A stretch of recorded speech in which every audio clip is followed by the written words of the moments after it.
14 फरवरी 2019 दोपहर का समय। कश्मीर की सर्द हवा में सब कुछ सामान्य दिख रहा था। लेकिन कई बार इतिहास सबसे खतरनाक मोड़ उस समय लेता है जब सब कुछ सामान्य दिखाई देता है।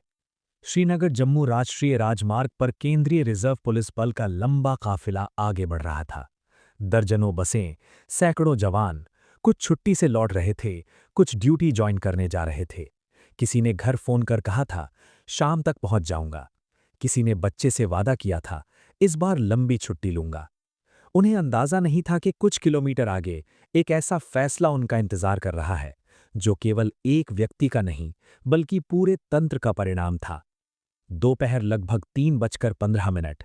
अचानक एक कार तेजी से काफिले की बस के पास आई।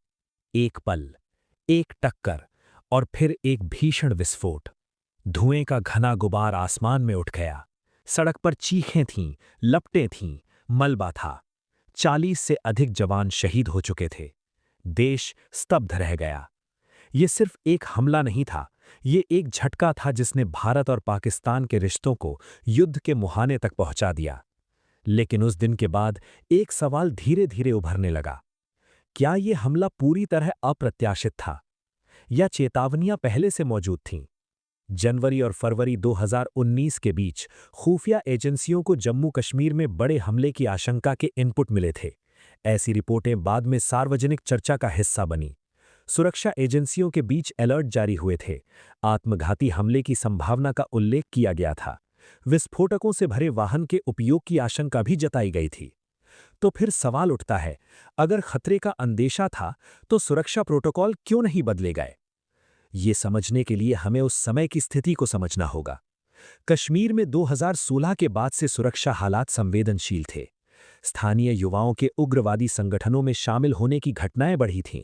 सोशल मीडिया प्रचार, सीमा पार से घुसपैठ और हथियारों की सप्लाई सब एक जटिल सुरक्षा वातावरण बना रहे थे। राष्ट्रीय राजमार्ग 44 जम्मू से श्रीनगर को जोड़ने वाला जीवन रेखा मार्ग था। अक्सर सुरक्षा बलों के काफिलों से भरा रहता था, लेकिन सर्दियों में बर्फबारी के कारण कई दिनों तक आवाजाही रुक जाती थी। जब मौसम खुलता तो एक साथ बड़ी संख्या में जवानों को भेजा जाता। फरवरी 2019 में भी कुछ ऐसा ही हुआ। कई दिनों तक राजमार्ग बंद था। जब रास्ता खुला तो लगभग 2500 से अधिक जवानों को एक साथ भेजा गया। 70 से ज्यादा वाहनों का लंबा काफिला बना। क्या इतनी बड़ी संख्या में एक साथ मूवमेंट जोखिम भरा था? यह सवाल बाद में बहस का विषय बना। सुरक्षा प्रोटोकॉल क्या कहते थे? आमतौर पर काफिलों की आवाजाही से पहले रोड ओपनिंग पार्टी तैनात होती है। सड़क की तलाशी ली जाती है, संदिग्ध वाहनों की जांच होती है, स्थानीय ट्रैफिक को रोका जाता है। लेकिन वास्तविकता अक्सर आदर्श से अलग होती है। लंबा मार्ग, सीमित संसाधन, स्थानीय ट्रैफिक को पूरी तरह रोकना लगभग असंभव। और सबसे महत्वपूर्ण, खतरे का स्तर लगातार बदलता रहता है। जांच एजेंसियों के अनुसार हमलावर आदिल अहमद स्थानीय निवासी था। वो कई महीनों से कट्टरपंथी नेटवर्क से जुड़ा हुआ था। विस्फोटकों से भरी कार तैयार की गई, योजना बनाई गई, वीडियो रिकॉर्ड किया गया। ये सब अचानक नहीं हुआ होगा। तो क्या कोई संकेत नहीं थे? खुफिया प्रणाली बहुस्तरीय होती है। मानव स्रोत, तकनीकी निगरानी, इंटरसेप्ट, स्थानीय पुलिस की रिपोर्ट। लेकिन खुफिया जानकारी अक्सर विशिष्ट नहीं होती। बड़ा हमला हो सकता है, सुरक्षा बल निशाने पर हैं, आत्मघाती हमले की आशंका है। ऐसी चेतावनियां सामान्य शब्दों में होती हैं। समस्या तब आती है जब खतरे की प्रकृति सामान्य से विशिष्ट में बदल जाती है, लेकिन वो बदलाव स्पष्ट नहीं होता।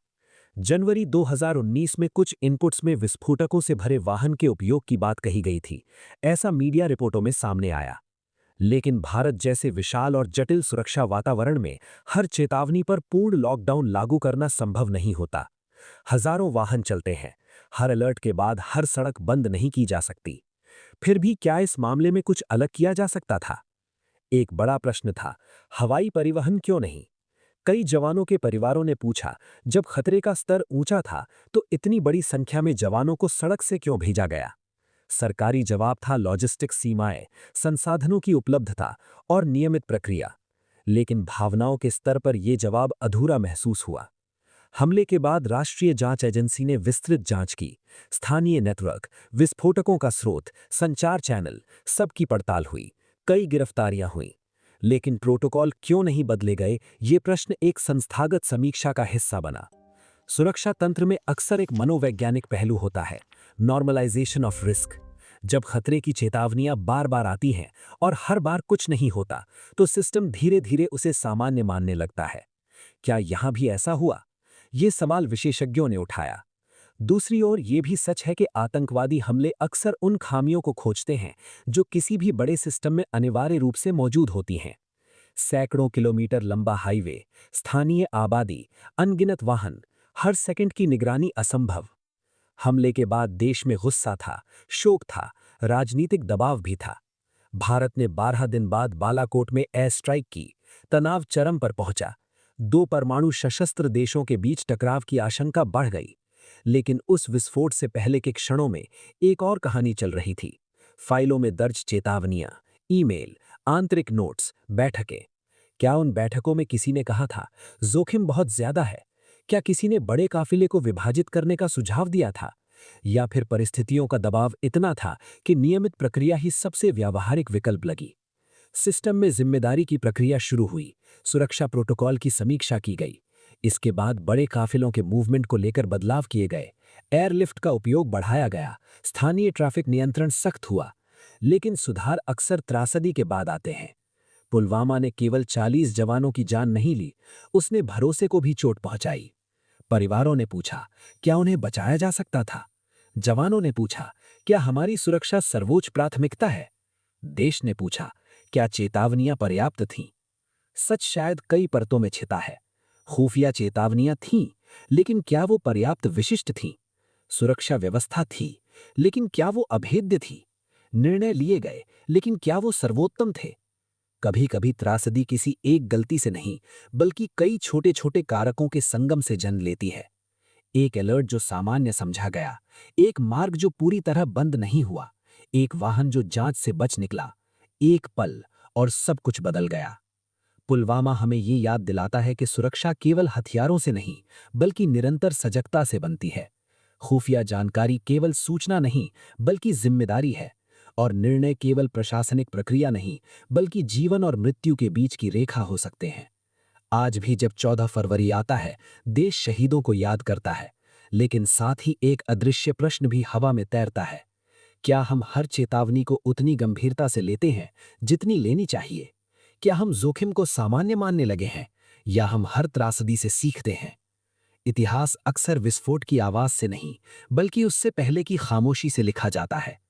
पुलवामा की कहानी भी केवल उस विस्फोट की नहीं है, वो उन निर्णयों की कहानी है जो फाइलों में दर्ज थे, उन चेतावनियों की जो शब्दों में थीं, और उन क्षणों की जो कभी वापस नहीं आएंगे।